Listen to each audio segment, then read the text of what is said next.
Amém. Ó Senhor Jesus. Amém. Boa noite, irmãos. Com muita alegria que nós estamos mais uma vez aqui na igreja em Quixadá, com os irmãos das igrejas do Sertão Central do estado do Ceará. Louvado seja o Senhor. Nós vamos dar continuidade hoje e amanhã a um tema que nós começamos a falar uns 15 dias atrás em Teresina, e o Senhor colocou em nosso coração que a gente deveria continuar com esse tema. Neemias, a reconstrução dos muros, Neemias, a reconstrução de uma nação. Esse é o tema geral. Neemias, a reconstrução de uma nação. O livro de Neemias, ele se divide em duas partes. De 1 a 7 é a reconstrução dos muros. E de 8 a 13 é a reconstituição da nação. Do ponto de vista religioso, entre aspas, social, pessoal de cada um daqueles que eram o povo de Deus naquela época. Eu vou ler então Neemias capítulo 1, versículos de 1 a 3. Palavras de Neemias, filho de Acalias, no mês de Quisleu, no 20º ano, quando eu estava na cidadela de Suzã, veio Anani, um dos meus irmãos, com alguns homens de Judá. Então lhes perguntei a respeito dos judeus que escaparam e que sobreviveram ao exílio e a respeito de Jerusalém.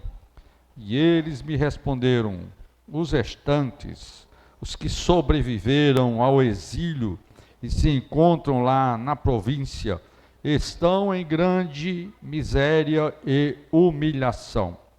As muralhas de Jerusalém continuam em ruínas e os seus portões foram destruídos pelo fogo. Amém?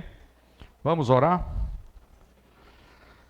Ó Senhor Deus, nosso Pai, nós prostramos diante de Ti nessa noite, humildemente, Senhor, para ouvir o que o Senhor tem para falar para nós. Senhor, revela-nos a Tua palavra, Senhor. Tua palavra pura, do jeito que ela foi escrita e a aplicação necessária, Senhor, para os dias de hoje. Nós precisamos de um espírito de revelação, um espírito de sabedoria, Senhor. Ó Senhor, dá-nos o Teu falar. Livra-nos de nós mesmos, dos nossos conceitos, do nosso homem natural. Queremos tomar a Tua cruz, Senhor. Vamos nos levantar para falar por Ti. Ajuda-nos, Senhor, nosso Pai querido, em nome de Jesus, o Teu Filho amado. Amém. Aleluia. Então, meus irmãos, esse livro de Neemias faz parte dos livros que são chamados livros da restauração. Restauração de quê? Restauração de Jerusalém, do templo, das muralhas, depois de 70 anos de exílio na Babilônia.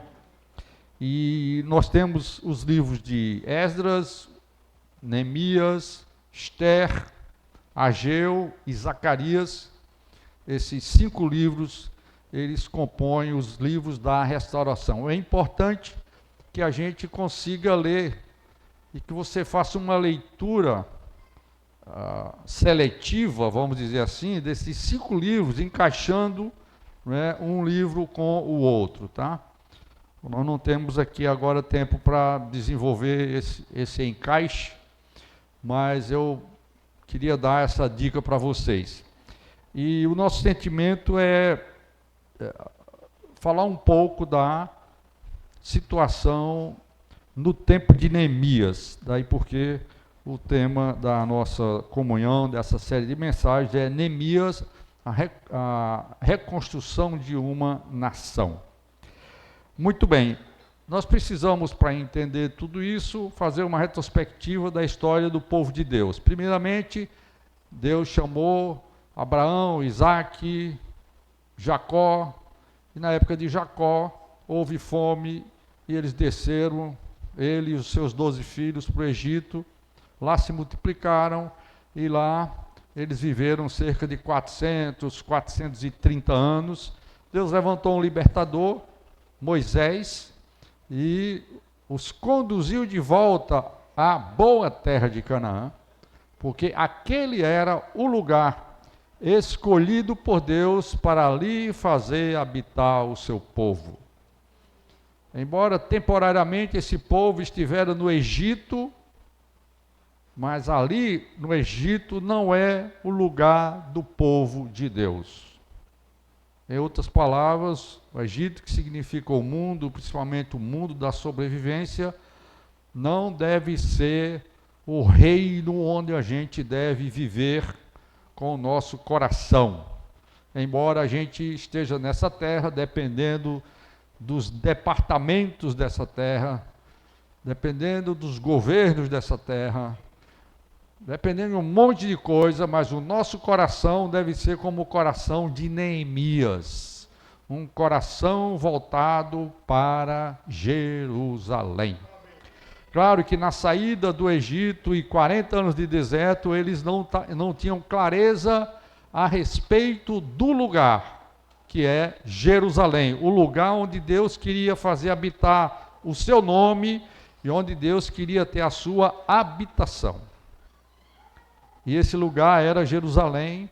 Eles entraram na boa terra, lutaram com Josué, destruíram muitas tribos, mas não destruíram todas as tribos cananitas que haviam lá, inclusive dos jebuseus, onde estava o lugar escolhido por Deus, que era Jerusalém. Ali havia uma fortaleza, a fortaleza de Sião. Só na época do rei Davi, muitos anos depois, foi instituída a realeza segundo o padrão de Deus, e Davi derrotou. Ele foi rei antes de morar em Jerusalém, ele foi rei em Hebrom por 7 anos, depois ele tomou a fortaleza de Sião, expulsou os jebuseus e ali estabeleceu o reino de Davi, que era, na época, o reino de Deus. E ali estava, então, Jerusalém, estava ali Sião, a cidade amuralada, mas ainda faltava uma coisa, faltava a moradia de Deus. Por isso que Davi teve tanto coração de construir um lugar para Deus morar. Ele quis fazer isso, mas Deus falou, não é você. Quando você partir daqui para outra, melhor, vamos dizer assim, o seu filho, o seu descendente, ele edificará a minha casa. Davi não ficou chateado, pelo contrário, ele providenciou todos os materiais, ele levantou ofertas, ele planejou os turnos, ele planejou toda a estrutura do culto ali, como funcionariam os cantores, os porteiros e assim por diante. E todo o material, e ainda providenciou o lugar que foi exatamente a eira de Araúna, onde ele ofereceu ali holocaustos a Deus, naquele episódio do censo, onde o anjo estava matando muita gente por causa da desobediência de Davi em levantar o censo, que não era da vontade de Deus. Ele ficou desesperado, não dava tempo de ir aonde a tenda e a arca estavam naquela época, que era fora de Jerusalém, não dava tempo, ia morrer muita gente. Ele correu, e ali na ilha de Araúna ele levantou um altar, um holocausto, o fogo desceu e a peste parou. Ele comprou aquele campo e ele falou, aqui será edificada a casa de Deus. Então deixou tudo pronto para Salomão fazer o trabalho. Nós sabemos que aquilo se tornou uma obra grandiosa, na antiguidade, uma das obras marcantes, que é o chamado Templo de Salomão. O que aconteceu então? Esse povo que Deus tirou do Egito, que Deus preparou uma terra, Deus até deu o lugar para eles morarem, a terra e o lugar de adoração que era Jerusalém, deu o templo para adorar a Deus, que eles fizeram os reis subsequentes, os reis descendentes de Salomão, de Roboão. Aí se dividiram, veio Jeroboão, levantou altares fora de Jerusalém, os 2 bezerros ali, e eles começaram a adorar ídolos. Em princípio, as 10 tribos que se dividiram para o norte. As tribos do sul permaneceram ainda um pouco fiéis a Deus, mas com o passar do tempo também, o próprio Judá, com Benjamim, começaram a adorar ídolos. Aí Deus manda profetas, e Deus manda profetas, e manda profetas, eles se arrependem, voltam de novo, se arrependem, chega um rei bom, acaba com todos os altares, o filho dele se levanta os altares de novo. Aí parece que Deus cansou. Parece que Deus cansou desse povo rebelde e pensou o seguinte: vocês não me querem, vocês querem adorar outros ídolos, tá bom, eu sei onde eu vou colocar vocês. Eu vou levar vocês para Babilônia, a inventora dos ídolos. Vocês não querem ídolos? Eu vou dar 70 anos para vocês de cativeiro na Babilônia, o lugar onde começou todo tipo de idolatria nessa terra. O lugar onde foi reerguida a Torre de Babel, que o sentimento era tornar célebre o nome do homem.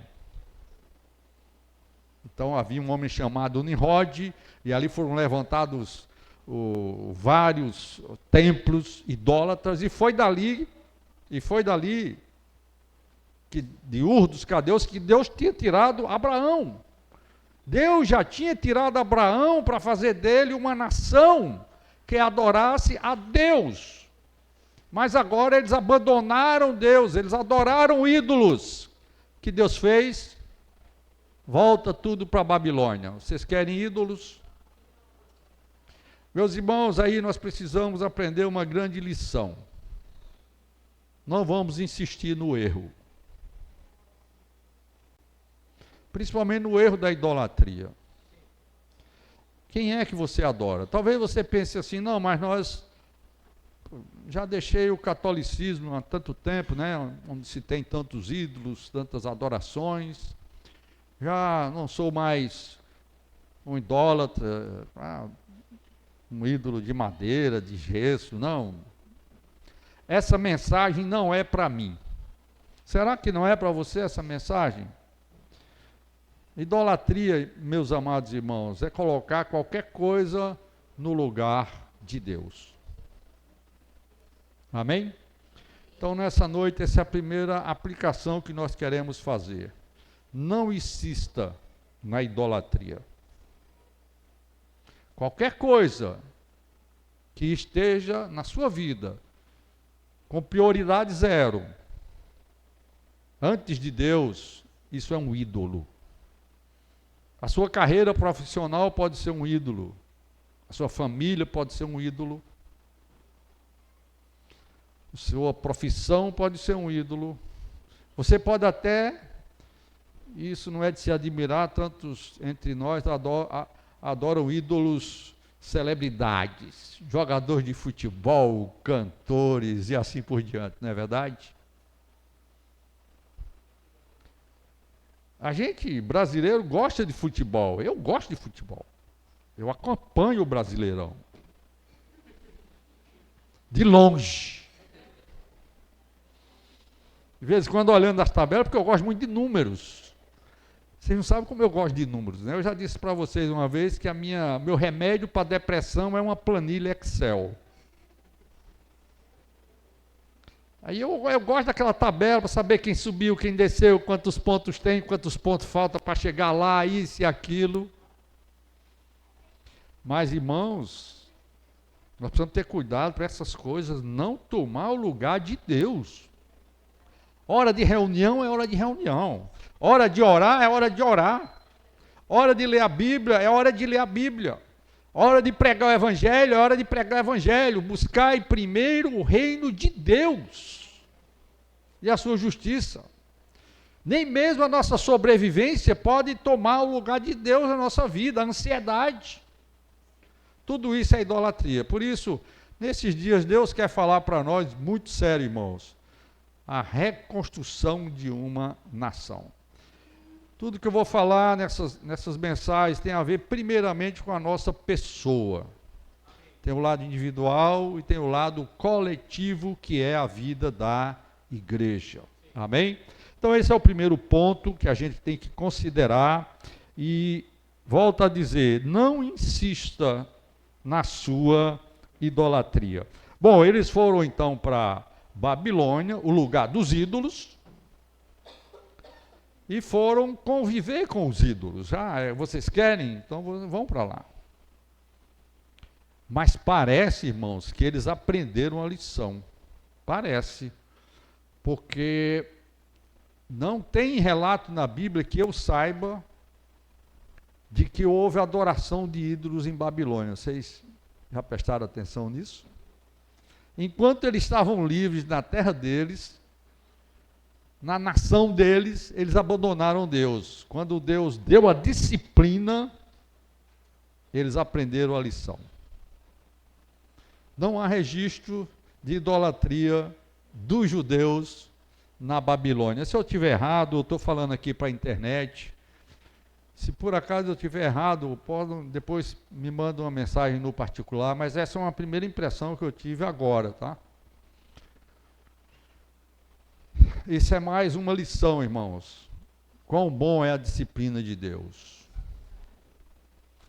Está chorando por quê? Como é que é a música, Jussara? Está chorando por quê? Como é? Se você tem um Deus que cuida de você, inclusive metendo a peia em você. Para quem não entende o que é peia, é chibata. Eu estou falando para a internet, tem hora que isso está lá do outro lado do mundo e ninguém sabe o que a gente está falando, né? Esse Deus cuida de você, batendo em você. O pai ama, disciplina o filho a quem ama. Se você não é disciplinado por Deus, você não é filho de Deus, você é bastardo. Você é um bastardo ou um filho de Deus? E está chorando por quê? Deus quer cuidar de você. Deus quer nos transformar. Deus quer o nosso bem. Todas as coisas cooperam para o nosso bem. O hino dizia, não murmurar, não foi isso? Não murmura. Por que você murmura? Nós que somos pais, humanamente falando, sabemos que experiência é essa. Os pais que não disciplinaram os filhos tiveram muitos problemas na adolescência deles, na juventude e na vida de casamento deles. Até hoje sofrem. Pais que disciplinaram os filhos, seriamente, têm filhos que os amam.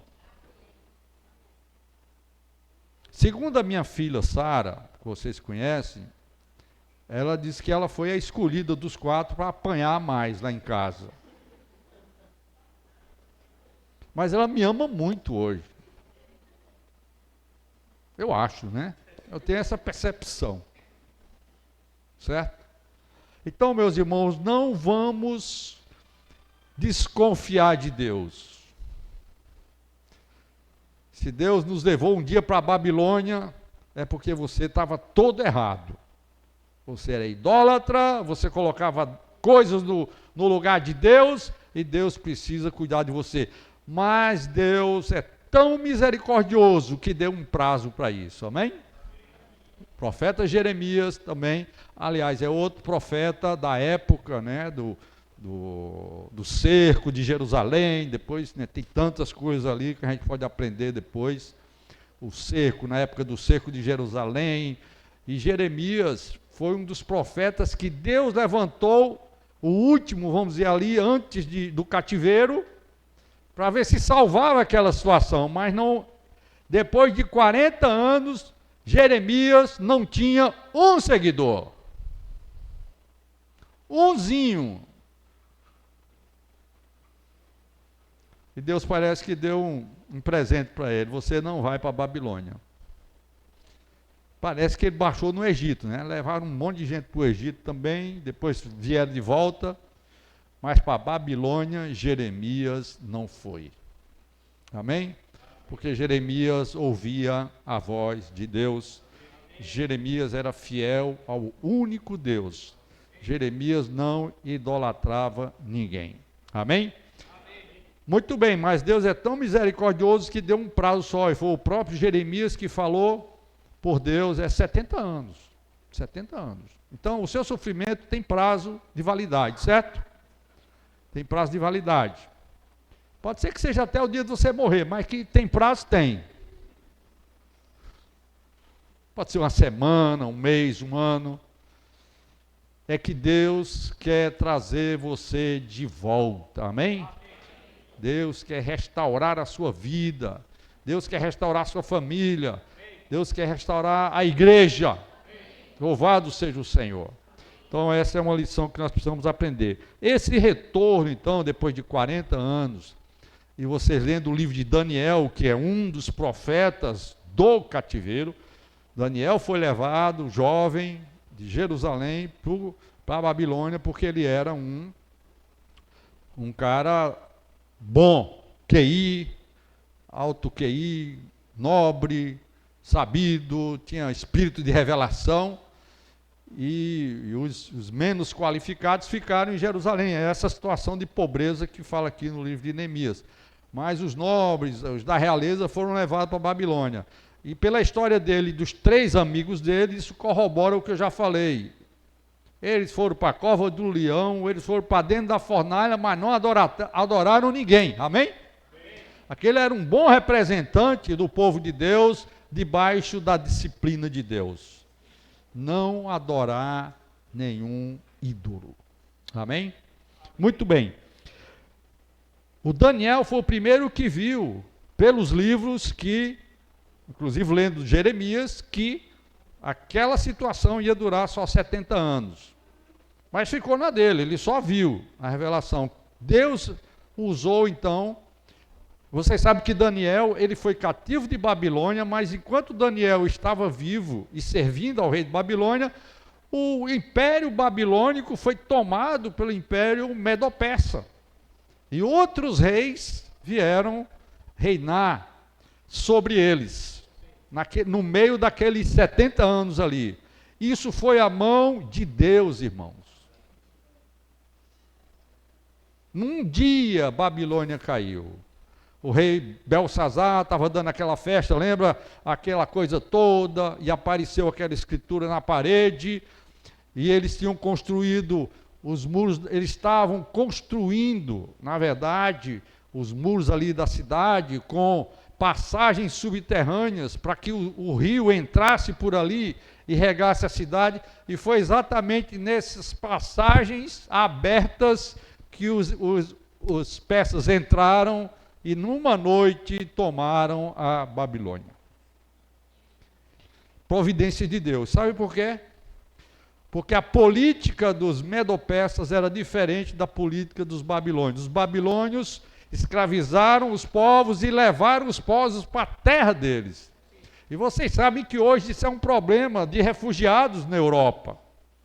Trazendo para os dias de hoje, né? Há guerras, há problemas, há fome na África e todo mundo quer ir para a Europa. E os europeus acham isso um problema. E é um problema. É um problema humanitário. Que eles acham que não pode resolver. Mas os babilônios fizeram exatamente isso. Eles trouxeram os migrantes, no caso, os dominados, para dentro da terra deles. E Isso não era bom. Os medo-persas mudaram a política e disseram, não, cada povo dominado continua dominado, mas volte cada um para a sua terra. O que é isso, irmãos? A mão de Deus. Mesmo você estando debaixo de disciplina de Deus, mais cedo ou mais tarde ele vai mandar um governador persa mudar a sua história, amém? Às vezes é um gentio. Ciro era um gentio, não era do povo de Deus, mas a Bíblia chama de Ciro meu servo. Deus tem servos nessa terra, entre aspas, que Ele usa para tratar com você, tratar com a sua pessoa, para que você um dia retorne para o seu lugar. Deus quer você no espírito. Deus quer você num ambiente de transformação. Deus quer você numa igreja que você possa crescer e amadurecer. Por isso, não menospreze a vida da igreja. Tem irmão chato? Tem. Ontem eu estava tendo comunhão com o irmão, porque o irmão resolveu ir embora, não é? Não quer mais reunir, teve um problema no serviço, e aí, não dá mais para mim, para eu não ficar tão chateado assim, eu vou embora. Aí eu pedi a ele prorrogação de 30 minutos do jogo, e aí eu fui jogar com ele na prorrogação, e fui tentar ajudá-lo. E eu estava falando para ele, meu irmão, Jesus Cristo só falou 2 vezes sobre a igreja. Uma para dizer que a igreja somos todos nós, a igreja universal, que Ele vai edificar, não é ninguém, é Ele mesmo. Isso é da sabedoria dEle, Ele que sabe como fazer isso. Eu não sei, você não sabe. E a outra vez foi em Mateus 18, onde Ele diz que na igreja local vai ter encrenca. Sim ou não? Mateus 18. Se teu irmão pecar contra ti, vai você a ele só e tenta resolver. Se não resolver, chama 2 ou 3 testemunhas. Se não resolver, diz para a igreja. Se ele não ouvir a igreja, considera-o como gentio e publicano, ou seja, bota para fora. Eu não sei como funciona isso. Tem alguns grupos cristãos que fazem assim mesmo. Eu nunca gostaria de fazer uma coisa dessa, botar ninguém para fora, considerar gentio e publicano, mas está na Bíblia, tá? Está na Bíblia.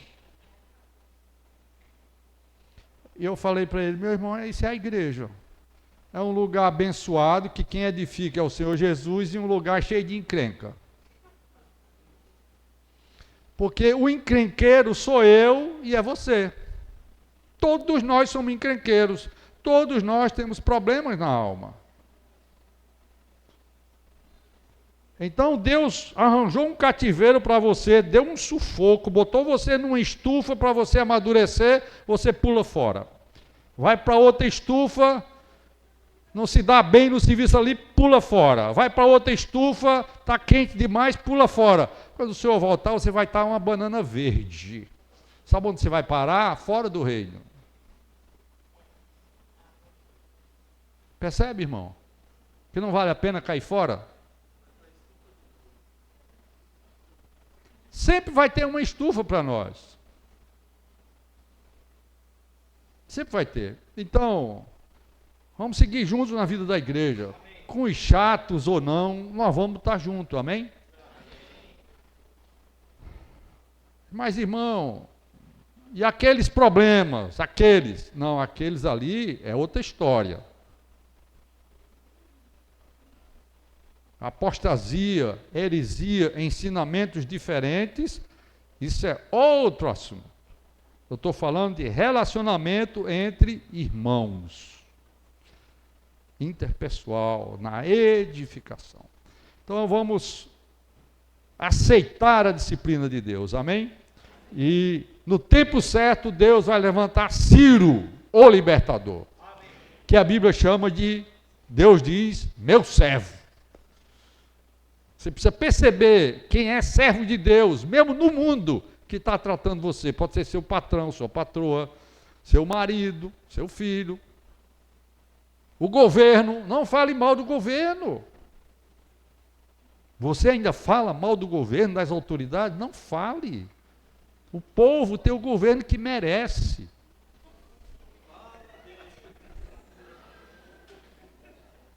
Então, é Nabucodonosor. Tem uma época que é Nabucodonosor na vida da gente. Quando a gente cumprir nossos 70 anos, sem idolatrar mais nada, sem ter nenhum ídolo, Deus vai lhe trazer de volta para Jerusalém. Deus então levantou os medo-persas com uma outra filosofia, com uma outra política, e o Ciro baixou um decreto. Tá, cada um volte para o seu lugar, papapá, papapá. Os judeus falaram, é agora a hora de voltar. Então eles voltaram em 3 levas, em 3 lotes, em 3 pacotes de gente. Primeiro para Zorobabel e Jesua, lá pelo ano 556 a.C., e esse Zorobabel era da realeza, era descendente de Davi, e ele está na genealogia de Jesus. Imagina se ele não volta. E se ele se mistura com os idólatras, se ele se mistura com os babilônios. Como é que Jesus ia nascer? Estão vendo aí a soberania de Deus? Se Zorobabel, pode olhar na genealogia de Mateus 1, está lá o Zorobabel. Depois veio Esdras, lá pelo ano 458 a.C., que era um sacerdote. Então você vê um grupo da realeza, outro grupo do sacerdócio. E por fim veio o grupo de Neemias, que era um homem do povo. Neemias era do povão. Isso mostra, irmãos, que na igreja tanto tem judeus como gentios. Tem descendentes de Davi, humanamente falando, descendentes de Levi, humanamente falando, mas tem alguém que não é descendente nem da realeza, nem do sacerdócio, mas Deus trouxe para dentro do seu propósito. Quem é esse povo? Somos todos nós aqui. Não queira ser da realeza, um nobre, não queira ser um sacerdote, queira ser do povão, certo, Serginho? É melhor ser do povão. Neemias é considerado o maior exemplo de liderança na Bíblia. Na Bíblia não tem um erro de Neemias. Ele é um tipo de Cristo como o líder. Alguém focado. Alguém que amava o lugar de Deus. Alguém que amava a boa terra. Amava o templo. De alguém que decidiu arriscar a sua vida por causa do seu propósito. Neemias tinha uma causa: Jerusalém. O que tipifica Jerusalém hoje? É o lugar da morada de Deus, certo? Onde está o templo de Deus. Onde deve estar o nosso coração? Esses versículos que eu li falam, quando ele soube da notícia da situação de Jerusalém, os versículos seguintes vão dizer, né? Eu me assentei, chorei, jejuei, orei, e tomou uma atitude. Eu vou ao rei. Na primeira oportunidade que o rei deu uma brechinha, ele falou, não, eu estou triste assim porque eu... Como é que eu vou estar alegre se a cidade dos meus pais, os túmulos dos meus pais estão lá, miséria. E aí, você quer que eu faça o quê? Você quer fazer o quê? Não, eu quero ir lá. Olha só que ousadia, irmãos. Esse cara era ousado demais, era um copeiro do rei, um funcionário público. Digamos hoje, o cara que servia a bebida lá ao presidente da República, lá no gabinete dele. Aquele pessoal lá da cozinha. Claro que naquela época era um cargo de mais confiança ainda, porque o copeiro do rei, ele tinha que experimentar a comida do rei antes que o rei comesse, porque se tivesse veneno, porque naquela época uma maneira de tomar o rei, de matar o rei, era através de veneno. Então o copeiro morria primeiro e o rei se salvava, tá certo? Essa era a função do Neemias. Legal demais, não é não? Mas por causa disso, claro que Neemias não era, e nenhum copeiro era abestado de estar comendo tudo sem saber de nada. Com certeza eles acompanhavam o dia a dia da chegada dos alimentos, da confecção dos alimentos, do transporte dos alimentos até chegar na mesa, porque ninguém ia meter a cara num negócio desse sem saber como é que foi o processo. Certo? Mas de qualquer forma ele era um empregado do rei e pedir ao rei para reedificar uma cidade naquele contexto era a mesma coisa dizer, olha, nós vamos reedificar a cidade que é para nos defender. O rei dizia, defender de quê? Se você vai se rebelar contra mim? Vocês estão entendendo que era um pedido arriscado isso aí? Mas Deus atendeu e Deus mandou Neemias de volta com aquela turma. Neemias, inclusive, se tornou governador ali, em Jerusalém, governador de Judá. Neemias pediu carta do rei, foi mais ousado ainda, para tirar madeira das florestas do rei, para reedificar a cidade. É muita ousadia, irmãos. Você é ousado assim como Neemias? Qual tem sido a sua ousadia para pregar o evangelho, para cuidar dos irmãos, para enfrentar as situações dessa situação de vida que nós vivemos, seja ela humana, seja ela na igreja, ou você é alguém passivo, que não faz nada? Não, deixa para lá, Deus vai cuidar de tudo. Neemias podia ter dito, não, isso não é para mim não, eu não sou doido não, eu vou falar para o rei. Se eu falar essas coisas para o rei, eu vou para a cadeia. Deus vai dar um jeito nisso. Não. Tem hora que você é o chamado. Tem horas, Evaldo, que você foi chamado. Você precisa ser ousado. Você precisa ser alguém de atitude. Porque você tem uma causa, porque você tem uma visão.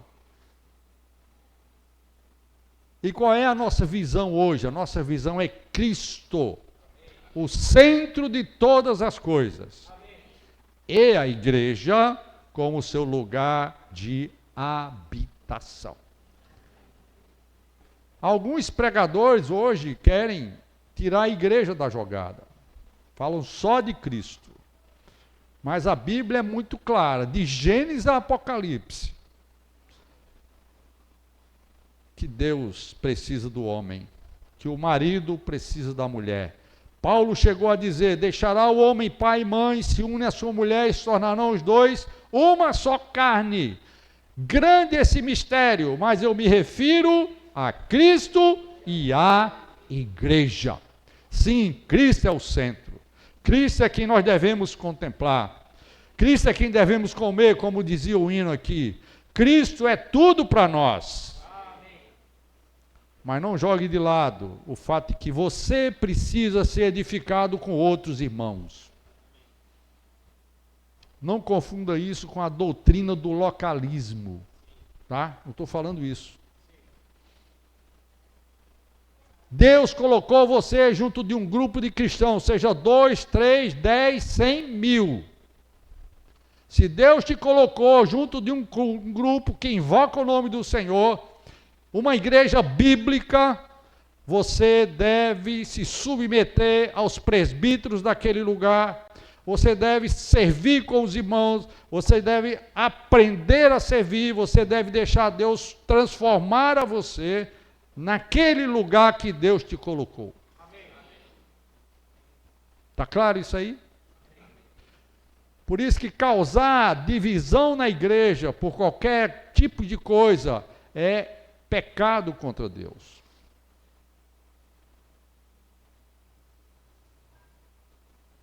É pecado. Nós devemos permanecer aonde Deus nos colocou. Desde que você saiba exatamente que grupo é esse. Esse grupo tem por fundamento Cristo. Esse grupo crê no Deus triuno, Pai, Filho e Espírito Santo. Esse grupo crê que Jesus veio como a corporificação do Deus triuno, inclusive para nos redimir e nos dar a salvação. Ele é o único enviado por Deus. Amém? O único intermediário entre Deus e os homens. Isso é uma igreja bíblica. Amém? Amém? Cristo é o centro, Cristo é o fundamento. Paulo fala, ninguém pode lançar outro fundamento além do que foi posto, o qual é Cristo Jesus. Se alguém provoca divisão por qualquer outro tipo de fundamento e forma outro grupo, esse grupo não tem base bíblica. Não é uma igreja bíblica. Uma igreja bíblica, o único fundamento é Cristo. O único assunto nessa igreja é Cristo. A única pessoa que manda é Cristo através do Espírito Santo. O governo dessa igreja, dessa congregação, dessa assembleia, deve ser do Espírito Santo e não de homens algum. É por isso que Deus instituiu o presbitério, que é uma liderança compartilhada. Liderança compartilhada. Não tem um homem para liderar o presbitério. E diante de Deus, essa é a esfera de prestação de contas nossas para com Deus. O lugar onde nós estamos. Aí você vai dizer assim, o que é então a igreja em Quixadá? A igreja em Quixadá são todos os cristãos que são salvos e que moram nessa cidade. Amém? Amém. Não somos só nós aqui. Quando nós falamos igreja, na localidade, são todos os filhos de Deus que creram no Senhor Jesus e são salvos e regenerados. Essa é a beleza. Mas, irmão, mas tem igreja ruim e igreja boa? Tem. Agora, tem igreja ruim, igreja boa e igreja não bíblica. Você percebe? Igreja ruim é igreja. Desculpa falar esse termo, tá? Igreja boa é igreja. Agora, igreja não bíblica, eu não sei se é igreja.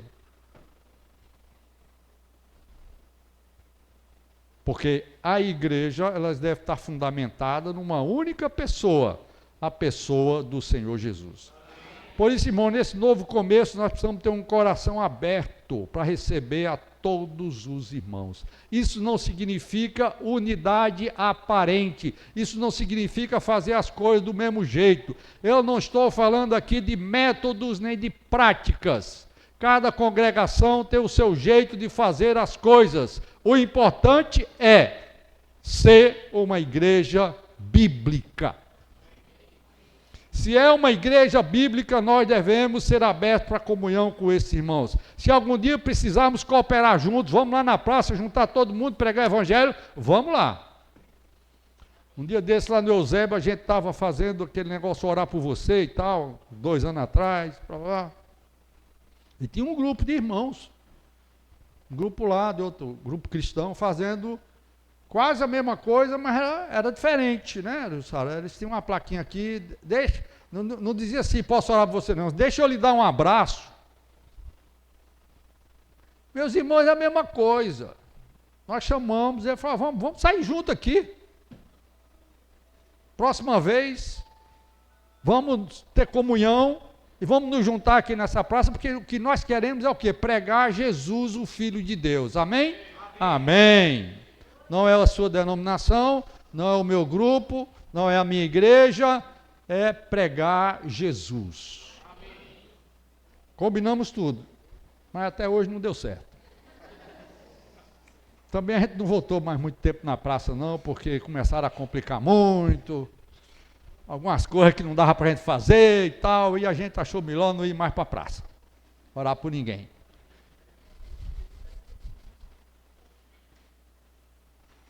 Vocês estão entendendo, irmãos, o que é a igreja? É por isso que essas mensagens são importantes, porque elas vão ajustar vão restaurar a nossa visão da volta do cativeiro. O que Deus quer de nós. Nossa, o meu tempo já foi embora, não cheguei nem na metade aqui. Eu estou na introdução, tá? Acho que o resto vai ficar para amanhã. Nessa volta do retorno, eles, no caso do Neemias, eles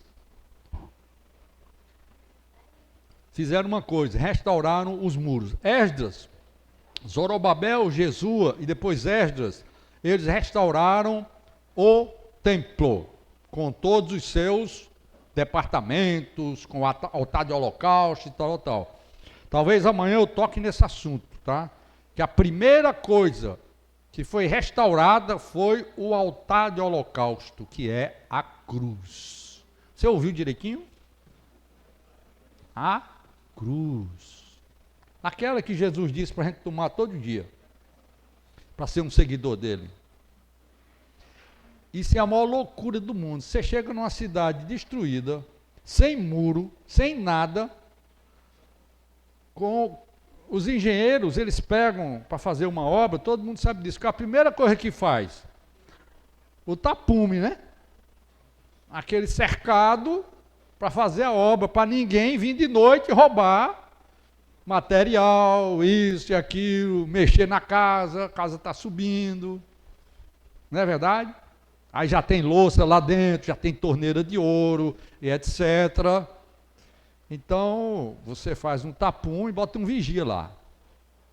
Isso é a lógica de uma edificação. Mas a edificação de Deus não é de acordo com a nossa lógica. A edificação de Deus começa pela cruz. Começa pelo altar de holocausto, tá? Então, eu vou deixar isso para depois. O Neemias, ele veio levantar os muros depois do altar, depois do templo, depois de tudo. No final, Deus manda levantar os muros. É realmente a coisa impressionante. Porque é Deus que faz assim, tá? E os muros, eles representam que aquele lugar ali tem um domínio. Vocês, né, uma boa parte aqui, eu sei que são da área rural, né? Qual é o maior problema na área rural? Ou a coisa mais importante na área rural não são as cercas? Sim ou não? Não pule a minha cerca. E aí já morre gente, né? Eu morei lá no Maranhão numa época, uns 40 anos atrás, que tinha pistoleiro defendendo os limites das cercas do patrão dele. O patrão nem podia chegar lá, que se chegasse morresse. Morava lá no Goiás. Mas tem uns pistoleiros que defendiam o quê? Esse território aqui é meu. Quem manda aqui sou eu. Vocês estão entendendo que o território do governo, do domínio de uma pessoa é definido pelas cercas? Está claro isso aí? Jerusalém, a cidade de Jerusalém, é o reino de Deus. É o lugar onde Deus, além de habitar, porque ele habita no templo, ele tem um espaço onde ele governa, onde ele manda, e esse espaço é limitado pelos muros. Daí vocês precisam entender por que a importância de levantar e de restaurar os muros da cidade. Restaurar os muros da cidade é restaurar a autoridade de Deus. Daqui para frente, nesse espaço, quem manda é Deus. Amém? Daqui para frente, nesse limite aqui, quem manda é o Espírito Santo. Na igreja, nenhum homem pode mandar. Por isso, voltando ao que eu já falei, Deus deu o governo da igreja, entenda isso, através de vários presbíteros. Não existe o presbítero presidente. Alguns grupos cristãos têm esse tipo de controle, de governo. Tem um presbitério e tem um presbítero presidente, que é o pastor. De acordo com a Bíblia, todos os presbíteros são iguais. E eles têm uma responsabilidade, manter o rebanho de Deus alimentado, suprido e debaixo do governo de Deus. Então, restaurar os muros de Jerusalém é restaurar a verdadeira autoridade numa igreja. E essa autoridade é representativa e é dos presbíteros. Amém? E isso tem a ver com cada congregação. Tá? Cada congregação deve ter os seus presbíteros. Ok? Muito bem. Terminei a introdução. Deixa eu ver o que é que eu posso falar aqui para não complicar muito. Eu já comecei a falar do coração de Neemias. Neemias tem um coração voltado para Jerusalém. Versículo 2.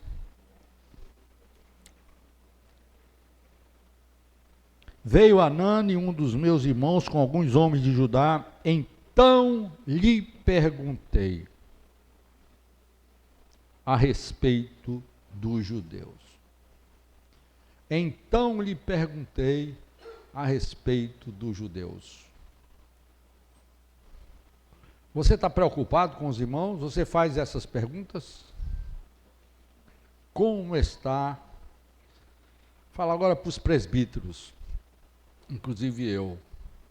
Como está o grupo familiar ou PGM do bairro tal? Como está o grupo de irmãos que se reúnem naquele bairro, naquele pequeno grupo ali? Como está? Vocês, presbíteros, estão se preocupando com isso?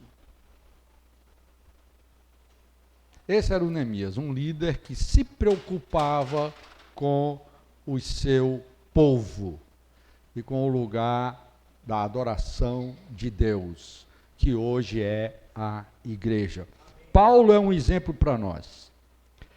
Paulo não tinha uma obra pessoal.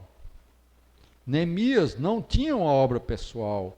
A obra de Neemias era a obra de restauração dos muros de Jerusalém, e isso era um anseio de Deus. Isso não era a causa de Neemias, essa era a causa de Deus. Mas Deus usou Neemias para esse tipo de execução, né? Por isso, irmãos, nós precisamos ser pessoas preocupadas. Mas, irmão, preocupado, o Senhor falou para a gente não se preocupar com nada. Falou, o Senhor Jesus falou. Mas Paulo falou que ele vivia preocupado. 2 Coríntios 11, 28, ele fala assim: além das coisas exteriores, ainda pesa sobre mim diariamente a preocupação com todas as igrejas. Alguns irmãos Deus levantou para se preocupar com várias igrejas. Outros ele levantou como presbítero para se preocupar com uma igreja. Se preocupar não é controlar. Fique bem claro isso. Se preocupar não é controlar. Se preocupar em primeiro lugar é orar, saber como é que estão os irmãos. Os presbíteros ali estão indo bem. O que é que eu posso fazer para ajudá-los? O que é que eu posso fazer para ajudá-los espiritualmente? Será que estão passando com alguma dificuldade familiar, algum problema entre eles? O que é que eu, que estou de fora, como alguém que serve num ambiente maior, numa região, assim era a situação de Paulo, o que é que eu posso fazer? Às vezes são igrejas que você levantou. Paulo levantou tantas igrejas. As igrejas que ele levantou, ele tinha preocupação com essas igrejas. A preocupação de Paulo não era com as igrejas da Judéia. A igreja da Judéia era problema de Pedro, Tiago, João, daqueles que ficaram lá. Esse negócio de que havia uma obra centralizada no Novo Testamento, isso não existe. Isso não é bíblico. Se alguém tiver dúvida sobre isso, depois me procure para eu lhe mostrar os versículos. Paulo tinha uma preocupação com um grupo de igrejas na sua, ele chama isso meu campo de atuação. Inclusive, eu acho que a Assembleia de Deus usa esse tipo de termo, né? Existem os campos, né? É mais ou menos isso. Cada apóstolo que foi enviado para levantar igrejas, apóstolo no sentido de um enviado de Deus, que pode ser qualquer um de nós, para levantar igrejas, ele deve ter cuidado com essas igrejas, mas é cuidado de pai, é cuidado de um pastor, não é dominando sobre o rebanho, não é controlar o rebanho de Deus. Amém? 1 Timóteo 3,15 também ele diz que se eu tardar, dizendo para o Timóteo, fique ciente de como se deve proceder na casa de Deus. Presta atenção, aqui tem a expressão casa de Deus. Então quando nós lemos Neemias, sempre que falar do templo, essa é a casa de Deus do Novo Testamento. E isso é a igreja, né? Que é a igreja do Deus vivo, coluna e baluarte ou base da verdade. Só para concluir, irmãos, eu vou terminar hoje por aqui. O versículo 3 diz: os restantes, os que sobreviveram ao exílio e se encontram lá na província, estão em grande miséria e humilhação. As muralhas de Jerusalém continuam em ruínas e os seus portões foram destruídos pelo fogo. Então, a notícia é: Jerusalém está desolada. Essa é a situação da igreja de um aspecto geral hoje, mundial.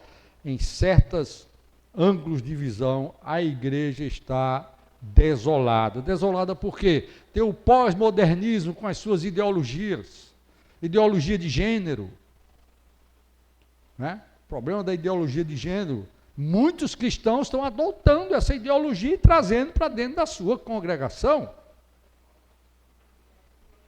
Isso é uma desolação, um aspecto da desolação de Jerusalém. Nós podemos dizer o relativismo. O que é relativismo? Não, a Bíblia precisa ser revisada. A Bíblia não pode ser entendida do jeito que ela está escrita. Tem que trazer para o nosso mundo de hoje. Tem que entender de acordo com o contexto do mundo de hoje. A verdade, ela é relativa. A sua verdade é diferente da minha verdade. Isso está na Bíblia? Na Bíblia só existe uma verdade, e essa verdade é uma pessoa, Jesus Cristo. A igreja está em desolação. A apostasia, que é abandonar a fé. Quantos não inventaram grupos com outras coisas, com outros itens que não é a fé que está no Novo Testamento, que é o ensinamento dos apóstolos e profetas. Ensinamentos diferentes da economia de Deus. Paulo falou para Éfeso, através de Timóteo: não se preocupe com fábulas e genealogias sem fim, que promovem divisões e não promovem a economia de Deus na fé. O plano de Deus é baseado na fé. Que fé? A fé do Novo Testamento. O que nós cremos no Novo Testamento, que são mais ou menos aqueles itens que eu já falei de uma igreja bíblica. Enfim, meus irmãos, o mundo também, de uma certa forma, invadiu as igrejas. Então a igreja está desolada, tá certo? Essa é a situação. E Deus precisa levantar Neemias. Você quer ser um Neemias hoje? Essa é a convocação de Deus, amém? Então eu termino essa mensagem por aqui, tá certo? E amanhã a gente continua, tá bom? Que Deus nos dê mais luz na sua palavra, amém? Jesus é o Senhor.